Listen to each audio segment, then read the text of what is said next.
Sema matendo ya Mungu yapita fahamu yetu. Tupepee ikiwa tuko pamoja na Kristo katika jioni ya leo. Bwana Yesu asifiwe. Je, furahi ipo? Mwambie mwenzako kwamba matendo ya Mungu yapita fahamu yangu.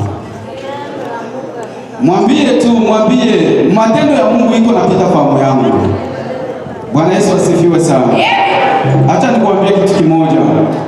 Kama wangilikuwa depuis zamani jinsi walikuwa wanafanya mambo ya resettlement, mtu mwenyewe anaenda Ulaya mpaka mtu mwenyewe na pesa, mimi na wewe tungelikuwa hapa? Bwana Yesu asifiwe.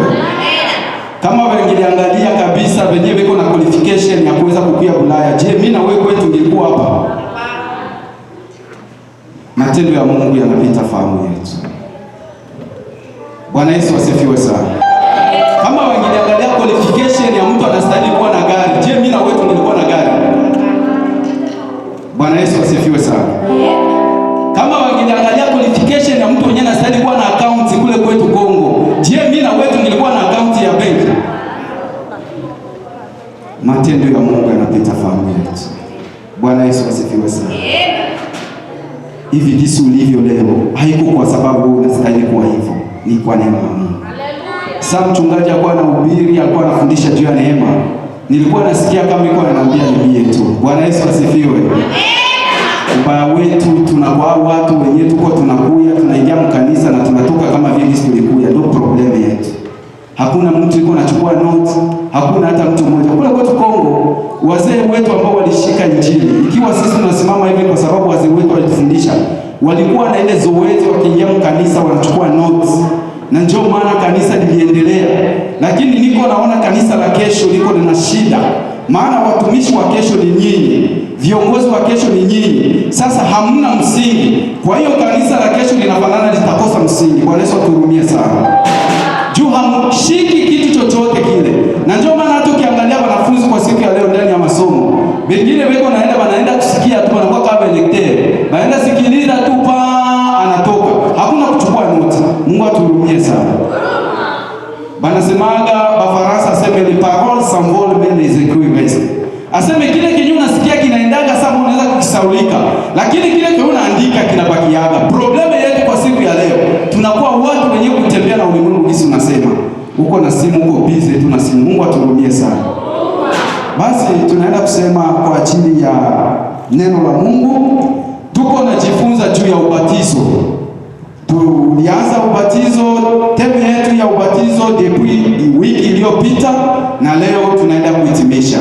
Tulisema juu ya ubatizo, tukasema kwamba ubatizo ni nini? Ubatizo ni neno linakuja katika lugha ya Kigiriki ambayo iliandika Biblia katika Agano Jipya. Maana Biblia inaandikwa katika lugha mbili, lugha ya Kiyunani ambayo wanaita lugha ya Kiebrania na lugha ya Kigiriki. Hii lugha ya Kigiriki ndio iliandika Agano Jipya na lugha ya Kiebrania ikaandika Agano la Kale. Na wakati hii tunasikia Biblia inaenda kuonyesha habari ya ubatizo katika lugha ya Kigiriki ambayo iliandikwa katika nini? Kitabu cha Waefeso sura ya 4 mstari wa 7. Pale tulienda kusoma tukasikia kwamba watu ambao wanatembea katika imani ya Kristo wanakuwa na baba umoja, baba umoja, imani moja na ubatizo umoja. Bwana Yesu asifiwe sana. Tukasema ubatizo unapaswa kuwa umoja. Watu wanaoshika imani moja wanapaswa kuwa na baba umoja ambaye ni Kristo ama ni Mungu Jehova, na imani moja ambayo tunasema kwamba Kristo alikuja kwa ajili yetu na tena atakuja kutuchukua, na wanashika ubatizo umoja. Tukasema ubatizo kwamba walioshiriki ubatizo ya kimitume ni wanani? Waliokuwa na ubatizo tuliona kwamba mitume walishiriki ubatizo. Bwana Yesu asifiwe sana. Ubatizo ulishiriki na wa mitume. Na ubatizo gani waliushiriki? Tukasema ubatizo maana yake ni kuzamishwa katika nini? Katika maji mengi. Haiko maji ya kunyunyiza, hapana. Maana Kristo alishiriki ubatizo wa maji mengi, na sisi kama watoto wa baba umoja tunashika njia hii moja ambayo Kristo alifanya. Ni njia gani? Ni ya ubatizo wa maji mengi. Haiko maji ya kunyunyizwa, hapana. Ubatizo wa Kristo ulikuwa maji mengi. Kusema kwamba amezama, amefunikwa, amefurika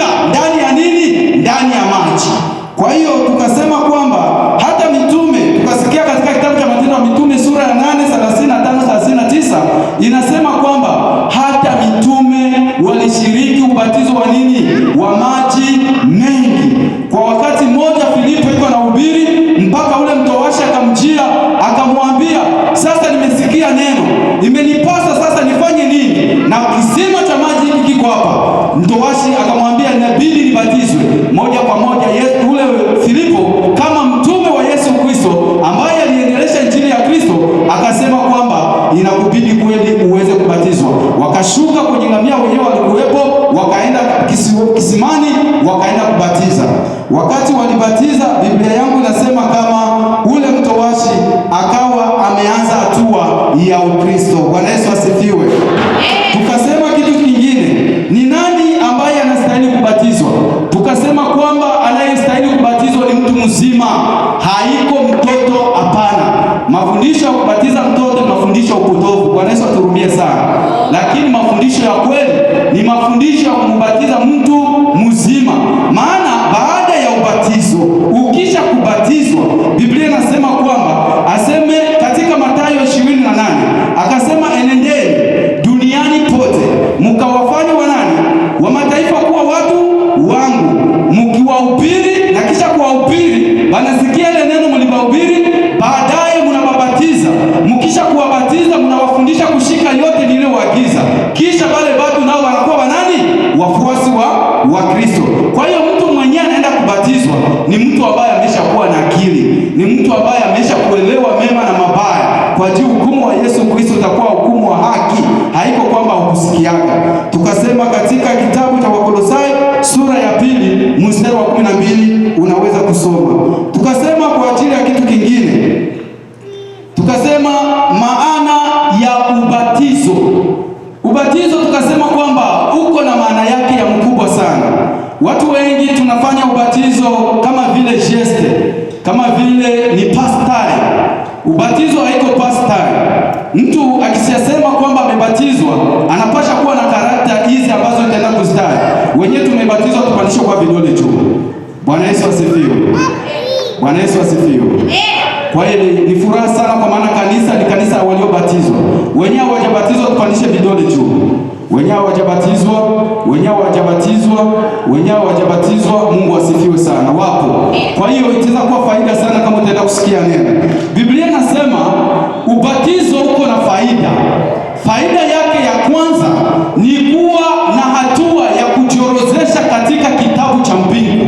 Hatua ya kwanza ya ubatizo, manake mtu akishaingia katika hatua ya ubatizo, unaanza hatua ya kwanza ya ushirika wa Kristo. Ubatizo, watu wengi wanafikiri kwamba kwa sababu amesha kubatizwa amemaliza maisha ya Ukristo. Haiko vile. Maana wakati unabatizwa, wewe unaenda kuorozeshwa katika kitabu cha nini? Cha mbingu. Njoo unaanza hatua ya kwanza. Yamaanisha kwamba ulikuwa hivi. Wakati ulikuwa hujabatizwa ulikuwa hujafanya hatua. Wakati unabatizwa unaanza hatua. Hii hatua itakayofuata hapa, wewe ambao umesha kubatizwa, inakuingilia hatua ya pili, inakuwa hatua ya kujua kuomba. Wakati unakuwa ni hatua ya kuweza kuomba, unapitia hatua ya tatu. Wakati wewe ambao umesha kubatizwa unaingia katika hatua ya kuweza kujiombea wewe peke, unaingia katika hatua ya tatu ambayo inaitwa hatua ya ujazo wa Roho wa Mungu. Bwana Yesu asifiwe sana. Maana Roho wa Mungu hawezi kushuka kwa mtu mwenye hajabatizwa. Tusidanganyane. Maana Biblia inasema kwamba aseme Roho unajua wakati tunaomba maombi ya wenye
waturumie? Yamaanisha kwamba ikiwa wewe umekubali kubatizwa, inatakiwa uanze hatua. Maana ubatizo unatufanya sisi tuhesabike katika mbingu, kwamba juu mtu mwenyewe anatafuta kubatizwa, wachungaji wanakuwa wanamwapisha, wanamwambia useme neno moja, anasema mimi nimemkataa shetani na mambo yake yote ambayo nilikuwa nayatumikia, na leo nimemwamua kufanya hatua ndani ya nani? Ndani ya Kristo.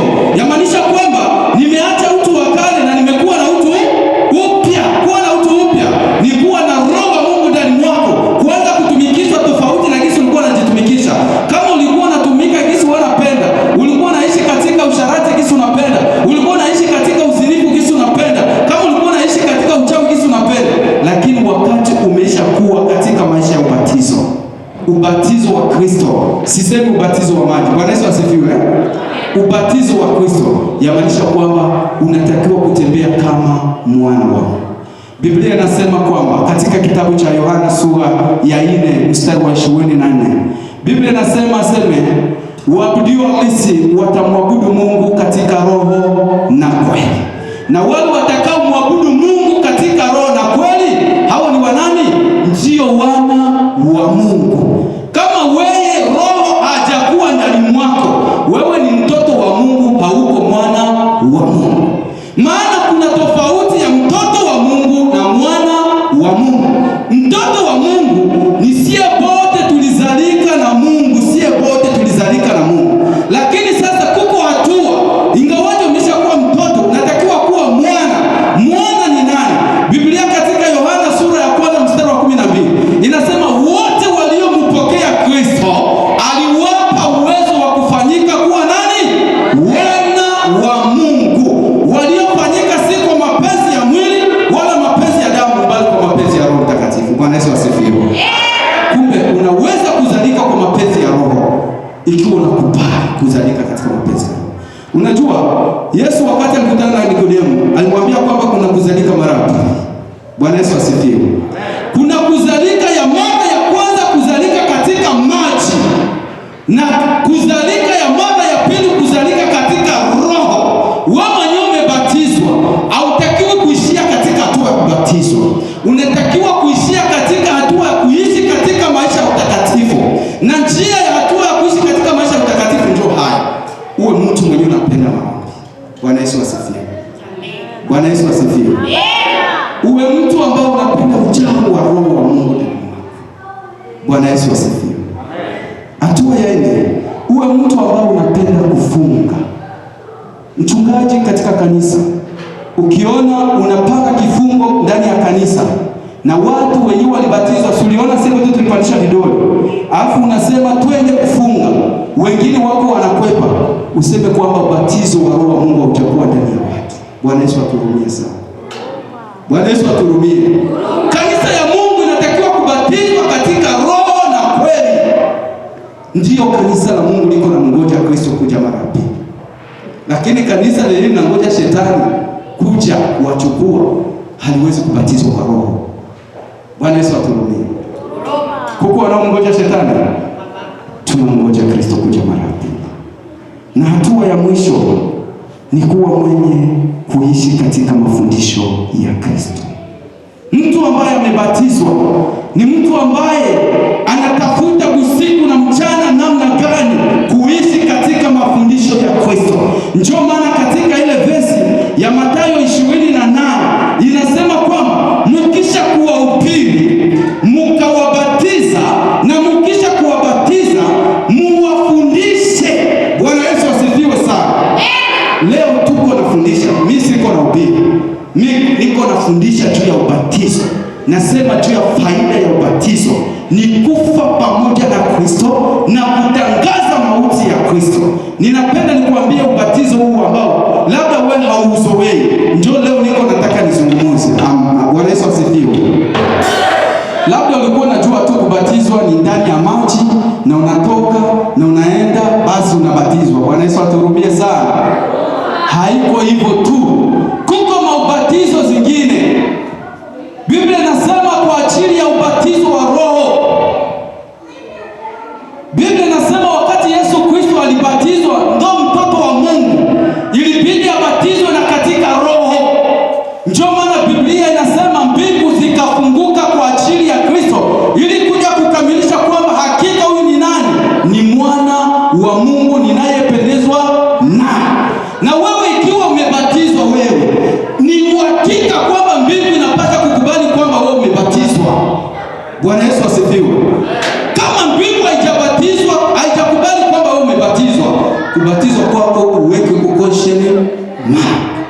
Bwana Yesu asifiwe.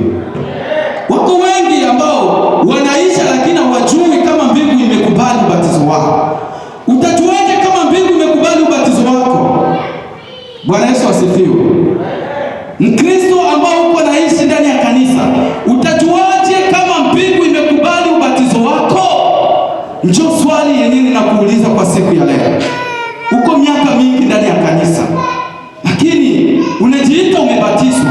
Je, kweli mbingu imekubali ama ni mchungaji ndio anajua wenyewe amekubatiza?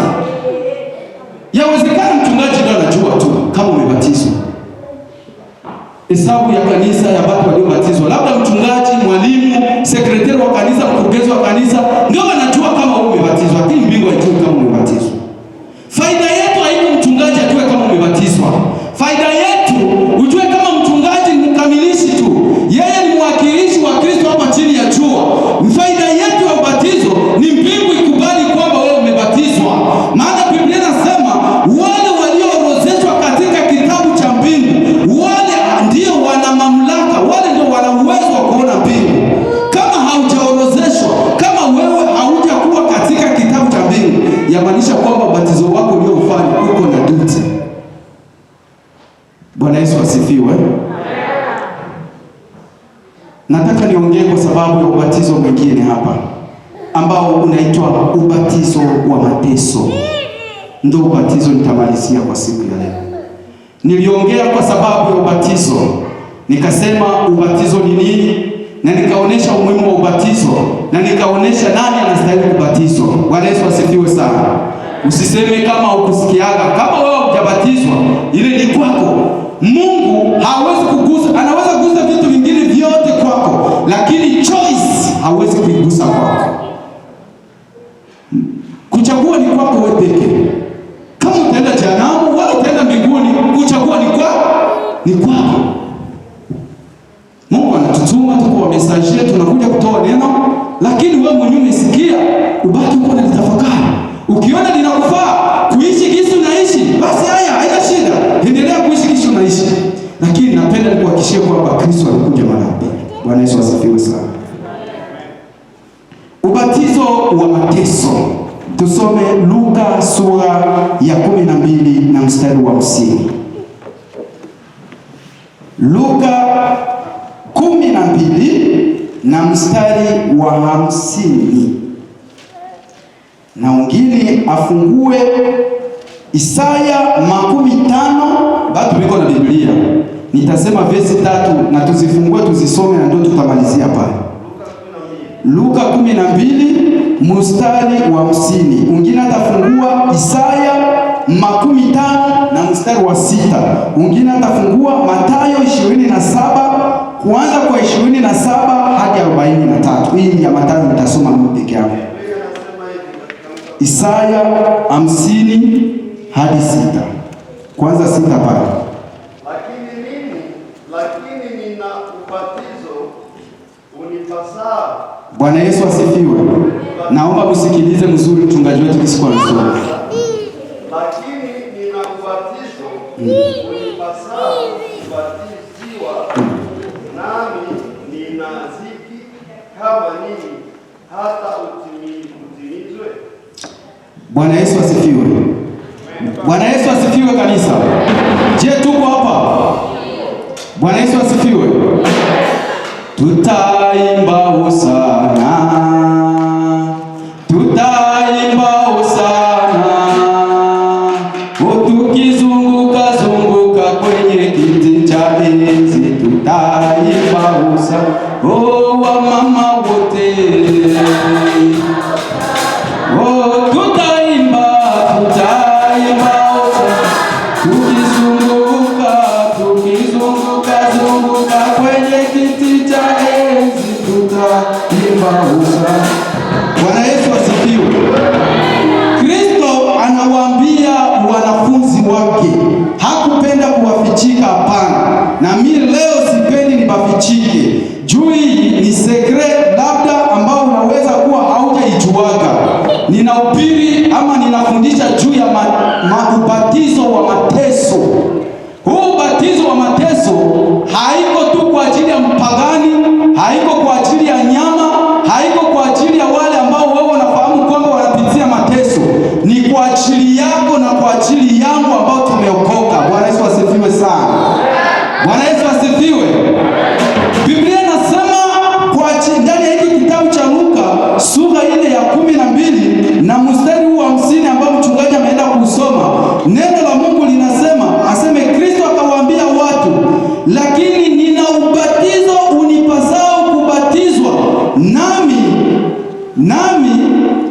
nami ninaziki kama nini hata utimizwe.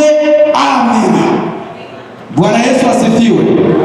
Yesu akawaambia wanafunzi wake, hakujalisha kama wataogopa, hakujali kama nini watasema nini nyuma yake, lakini aliwaambia hapa inakuwa ni mwisho.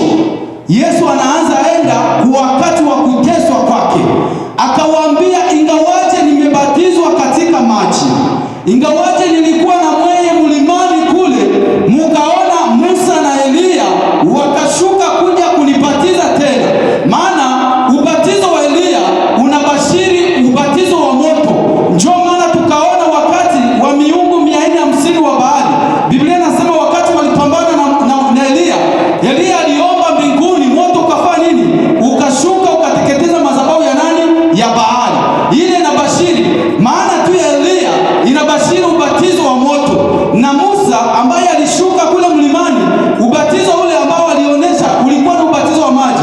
Na njoo maana tunaona wakati Israeli wanatoka katika Misri, wako wanaenda katika Kanaani, Biblia inasema kwamba Mungu alibidi awapitishe katika nini? Katika bahari ya Shamu, waivuke, maji yapite huku, maji yapite huku, wapite ndani, wafurikwe na maji. Bwana Yesu asifiwe sana. Na wakisha kutoka, njoo wawe taifa takatifu. Maana wakati walitoka Misri, isingelibidi waingie Kanaani kama hawajatakaswa. Na njoo maana walibidi wadumbukia kwanza ndani ya mto ambao unaitwa ni mto gani? Mto wa bahari ya Shamu. Wadumbukie ndani, na wakisha kudumbukia ndani, watoke wakiwa wakamilifu kwa ajili ya kupambana vita. Mungu alikuwa ameona vita ambayo imesimama mbele yao. Kulikuwa vita kubwa kwa ajili ya mataifa 7 Mungu alikuwa ameyasimamisha. Kulikuwa Wahiti, Wakananite, Wahivi na Wayebusi. Walikuwa ni mataifa mengi yamesimama, yako na wangoja wa Israeli wapite katika vita, wapite katika ubatizo wa moto. Bwana Yesu asifiwe sana. Haiko kwa sababu umeokoka, haiko kwa sababu umebatizwa njoo maana huwezi kupitia mateso. Bwana Yesu asifiwe. Je, niko naongea na mtu mwenye amepitia mateso? Je, niko naongea na mtu aliyebatizwa? Nasema hivi, kuna ubatizo mwingine ambao Yesu Kristo alibidi aupitie. Ni ubatizo wa mateso, ubatizo ambao usingeliweza kueleweka kwa akili ya binadamu. Mtu ambaye kama Mungu aweze kuupitia ule, lakini aliupitia juu, alionyesha mfano kwa watoto wake wale ambao wanaokuja nyuma, ambaye ni mimi na wewe. Tujipe moyo wakati tunaposoma mateso ya Kristo, tunajua kwamba Kristo alipitia mateso lakini aliyashinda. Na sisi ambao tunamfuata Kristo, ijapokuwa tunaweza kupitia mateso, ingawaje inaweza kuwa aina gani ya mateso, lakini tutayashinda, maana Kristo amefanya nini? Ameshinda. Bwana Yesu asifiwe sana. Bwana Yesu asifiwe. Biblia inasema Kristo akawaambia wanafunzi, inanibidi mimi nibatizwe katika ubatizo wa mateso. Sikia ubatizo wa mateso wa Yesu Kristo. Mpendwa katika Kristo mwenyewe uko unanisikia leo, kama ungelikuwa uko na tafakari juu ya ubatizo wa Yesu Kristo kupitia mateso, kweli mimi na wewe tusingeliishi katika hii hali ya dhambi tuko naishi. Tunaishi sababu ya hipokrisia, tunaishi sababu ya unafiki, tunajifanya hatujui mateso ya Yesu Kristo, kumbe tunaijua. Na Kristo katika maandiko matakatifu anasema, nyinyi ambao mmesha kunipokea, mkiendelea tena kutenda dhambi, yamaanisha kwamba Mungu anaendelea kunipandisha katika msalaba wa mateso. Bwana Yesu aturumie. Bwana Yesu aturumie. Kumbuka kitu kimoja tu, kama kalukucha kamoka kikutoka wewe, afu jikwae sehemu pale, unasikia maumivu ya namna gani? Lakini sikia Kristo kwa mateso aliyopita. Biblia inasema katika hii Mathayo 27, ukianza kwa 27 yake mpaka kwa 41, Biblia inasema mateso ya Yesu Kristo msalabani. Biblia inasema kwamba mateso ya kwanza ilikuwa ni ya kuvikwa msalaba wa ulimwengu mzima, msalaba wenyewe unavaa dhambi za ulimwengu mzima. Mpendwa katika Kristo, wewe tu leo mtu akikwambia kwamba sema Bwana, nikikufa leo utabeba msalaba wangu, unajisikiaje? Bwana Yesu aturumie. Oya, awani salaba o, oya, awani salaba o, seki wasendo.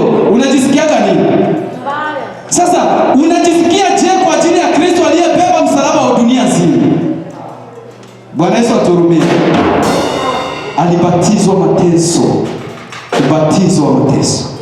Biblia inasema wakati anabeba mateso, msalaba wa mateso, hakuishia tu katika msalaba huo wa mateso. Kama ungeliangalia kila mwanadamu gisi tuko hapa, sie wote gisi tuko hapa hivi, kuanza kuzalika mpaka gisi mwa hii miaka tuko nayo, kama kila mtu angelimwandikia makosa na dhambi zenye shaka zitumika, afu wakuambia hivi vitabu hivi ndio hivi na yala dhambi na makosa yao, kisha wakubebeshe, nani mwenye angeweza kubeba mzigo wa dhambi zake?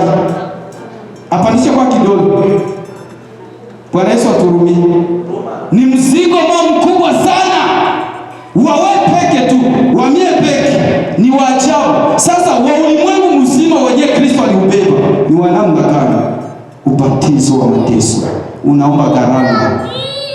Mkristo wakati unaingia katika Ukristo inaomba gharama. Bwana Yesu asifiwe sana. Biblia inasema Kristo akapandishwa katika msalaba. Wakati alipandishwa katika msalaba, Biblia inasema kabla hajapandishwa katika msalaba, ukisoma katika hii kitabu, banasema kwamba balimupiga mijareti. Ukisikia mateso ya mjareti ambao Kristo walimpiga, haikuwa ni mjareti ya hivi, hapana. Ilikuwa ni mjareti ambao Warumi walikuwa wamechunga kwa ajili ya mateso special, kwa ajili ya mtu mwenye atakamata ufalme wa mfalme Kaisari. Kwa hiyo haikutakiwa mtu yeyote asimame kwa ajili ya mfalme Kaisari. Ngoja nikwambie siri moja. Unaona Waamerika beko na vyombo vya kivita vile wanachunga. Vile vyombo vya kivita wanavichunga, havichungwi kwa ajili yako na mimi, hapana. Binachungwa kwa ajili ya mtu mwenye anaweza pinza ufalme wao, mwenye atataka kuja kunyang'anya ufalme wa puissance ya Amerika, ndio wataweza kumshushia ile vitu.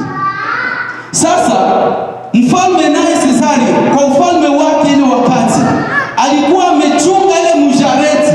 Ile mjareti kwa wanateolojia wanajifunza kwamba ilikuwa na forme ya hivi. Na mwenye anajua ndoani, batu wewe wanatoka nyumbani Kongo wanajua ndoani inakuaga hivi. Yamaanisha tena iko na kingine kakitu hapa. Ikisha kuroa samaki haiwezi kutoka, hapana. Sababu gani? Inakuwa nafasi moja huko. Na ndio kisi ile mateso ya Yesu Kristo aliyopitia kupitia mjareti. Maana ilikuwa inabidi wanapiga fimbo kwa Yesu Kristo, ile mjareti pakimpiga inabidi itoe ngozi. Na ikitoa ngozi damu inapaswa itoke. Bwana Yesu aturumie sana. Bwana Yesu aturumie. Niko napenda nikuingize katika mateso ya Kristo. Labda uangalie maisha yako vis-a-vis na Ukristo, je, vinaambatana? Bwana Yesu aturumie sana. Biblia inasema wakati walikuwa wanampiga Kristo mijareti. Unajua picha ya Yesu Kristo kuteswa haiko hii mimi na wewe tunaonaga. Banafananisha njoo. Lakini kisi Biblia inashuhudia Kristo alipigwa mateso moja haijawahi kuonekana katika dunia. Na njoo maana kama uko nasikia mwisho wa dunia, mateso yatakayotokea katika mwisho wa dunia itakuwa ni mateso ambayo hayajawahi kuwa na mfano katika dunia. Bwana Yesu atuhurumie sana. Ndio maana Biblia inasema kwamba ni waheri wale watakaopatikana katika ufufuo wa kwanza. Kwa maana mateso yanayokuja ni ya kulia na kusaga meno. Ole wako wewe ambao bado uko na nawa dhambi, unajipakala dhambi, unachia upamba wakati wa ubiri wanahubiri. Lakini ilikuwa heri ufanye hatua, ubatizwe pamoja na Kristo, uishi maisha ya maombi, uishi maisha ya kutafuta Roho wa Mungu kukuongoza, uishi maisha ya kuweza kusoma neno la Mungu kila itwapo leo, utafakari maandiko kama watu wa Beroya walivyotafakari. Bwana Yesu asifiwe sana. Mateso ya Yesu Kristo haikuishia tu katika mjareti. Wakati wanampiga minofu inatoka, Kristo anasema katika hii maandiko ambayo tulitaka tuyasome katika Isaya, hakukwepesha shingo yake. Soma kwanza Isaya 50 na mstari wa 6, nasema nini? Kristo hakukwepa. Kristo alijua kama ni kikombe kinanibidi mimi kukipitia. Na ndio maana wakati alipokuwa msalabani alisema, Baba, kama ingelikuwa heri kikombe hichi kinipite, lakini kwa kuwa ni mapenzi yako hainibidi kinipite, kinanibidi mimi nikiishi. Na wakati ninaishi kikombe